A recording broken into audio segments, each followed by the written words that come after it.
Perfect वाली बहू। नरेश की माँ अपने बेटे से मिलने दिल्ली आ रही है। इस बात का पता चलते ही नरेश के दिल में हलचल मच जाती है। नरेश अपनी माँ के स्वागत की तैयारी में लग जाता है। साथ ही उसे डर भी सताने लगता है कि उसकी माँ कहीं अपनी पुरानी जिद पर फिर से बैठ ना जाए। हे भगवान, इस बार बचा लो। अगले साल पक्का माँ की जिद पूरी कर दूंगा। तभी दरवाजे की घंटी बजती है। नरेश दरवाजा खोलता है तो सामने अपने मकान मालिक को देखकर हैरान हो जाता है, क्योंकि उनके साथ एक सुंदर सी लड़की भी थी। नमस्ते अंकल, कुछ काम था, मुझे बुला लेते। आपने क्यों कष्ट किया? अरे नहीं नहीं, इसमें कष्ट कैसा। मैं तो बस तुम्हें रीना से मिलवाने आया था। आज से रीना तुम्हारे साथ इसी फ्लैट में रहेगी। अंकल, कोई लड़का फ्लैटमेट नहीं है? एक अनजान लड़की के साथ रहना मेरे लिए थोड़ा अजीब होगा। देखो नरेश, मैं तुम्हें पहले भी बता चुका हूँ कि इस फ्लैट में तुम्हें किसी ना किसी के साथ एडजस्ट करना ही होगा, या फिर तुम अकेले पूरे फ्लैट का किराया दे दो। मैं किसी को नहीं रखूंगा। नरेश अपने मकान मालिक की बात सुन के रीना के साथ रहने के लिए तैयार हो जाता है, पर अंदर ही अंदर उसे ये बात खाने लगती है कि वो अपनी माँ को क्या जवाब देगा जब उसकी माँ रीना के बारे में उसे पूछेगी। दिन बीतने लगते हैं। नरेश और रीना अच्छे दोस्त भी बन जाते हैं, पर अभी भी नरेश अपनी प्रॉब्लम का सलूशन नहीं ढूंढ पाता। एक दिन नरेश बहुत परेशान सा बैठा होता है। तभी रीना उसे पूछती है, क्या हुआ नरेश, तुम काफी परेशान लग रहे हो, सब ठीक तो है ना? हाँ सब ठीक है, बस एक छोटी सी प्रॉब्लम है। वो एक्चुअली 2 दिन बाद मेरी माँ मुझसे मिलने आ रही है। अरे तो इसमें प्रॉब्लम क्या है? ये तो खुशी की बात है। हाँ रीना, बट मेरी माँ एक जिद लेके बैठ गई है कि मैं शादी करूँ, पर मैं अभी इस चीज के लिए तैयार नहीं हूँ। वैसे जब वो तुम्हें देखेगी तो 100 सवाल करेगी, क्या जवाब दूंगा?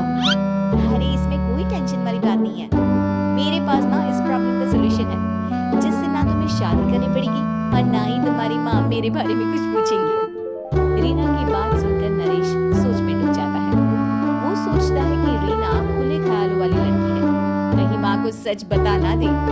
नरेश को सोच में डूबा देखकर रीना कहती है, अरे क्या हुआ, किस सोच में पड़ गए? डोंट वरी, जैसा तुम सोच रहे हो ना वैसे कुछ भी नहीं है। मेरे पास एक प्लान है। मैं कुछ समझ नहीं पा रहा हूँ, कैसा प्लान? मैं समझाती हूँ। हम ना एक कॉन्ट्रैक्ट मैरिज कर लेते हैं। फिलहाल मेरे पास जॉब नहीं है, तो तुम इस रूम का किराया दे देना जब तक तुम्हारी माँ यहाँ रहेंगी, सिर्फ तब तक।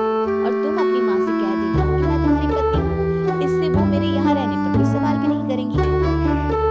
बात तुम्हारी ठीक है, पर माँ से झूठ बोलना, ना ना पापा, मैं ये रिस्क नहीं ले सकता। कोई और आइडिया दो ना तुम। देखो मंजूर हो तो बोलो, वरना सच बता दो, मुझे कोई प्रॉब्लम नहीं है।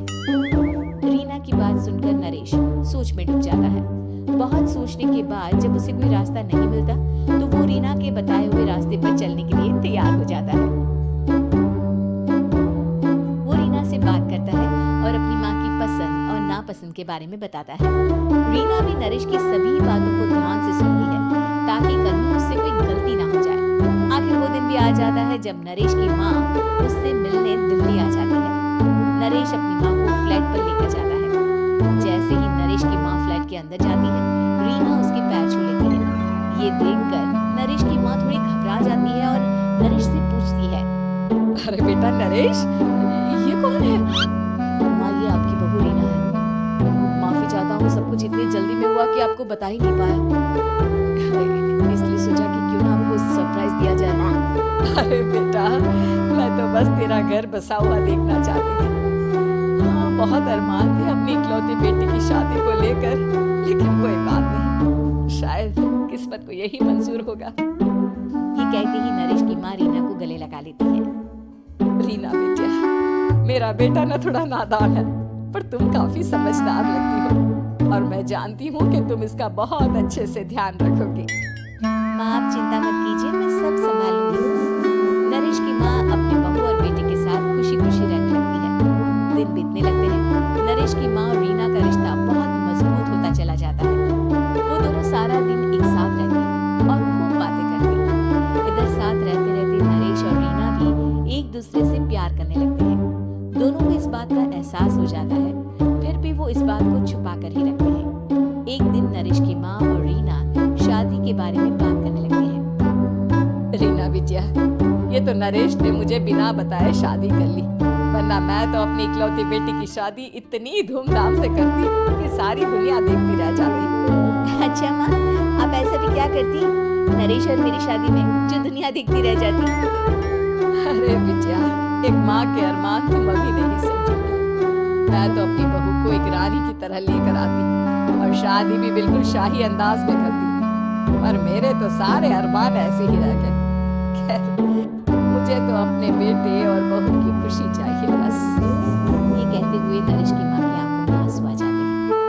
रीना भी ये सुनकर ख्यालों में खो जाती है, क्योंकि वो भी मन ही मन खुद को नरेश की पत्नी और उसकी माँ की बहू मानने लगी थी। शाम को जब नरेश ऑफिस से घर आता है तो रीना खुद को रोक नहीं पाती और नरेश के सामने उसकी माँ को अपने और नरेश के रिश्ते का सारा सच बता देती है।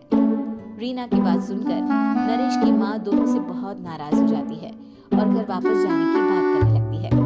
तुम दोनों ने मुझसे सच छुपाकर बहुत ठेस पहुंचाई है मुझे। अब तुम लोगों के साथ नहीं रहना चाहती मैं, कल ही वापस चली जाऊंगी अपने घर।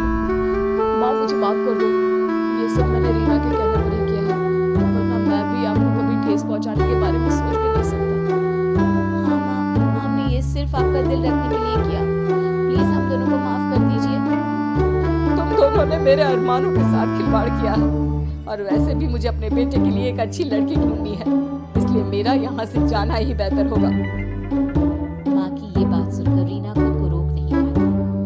माँ, क्या मैं आपके घर की बहू बनने लायक नहीं हूँ?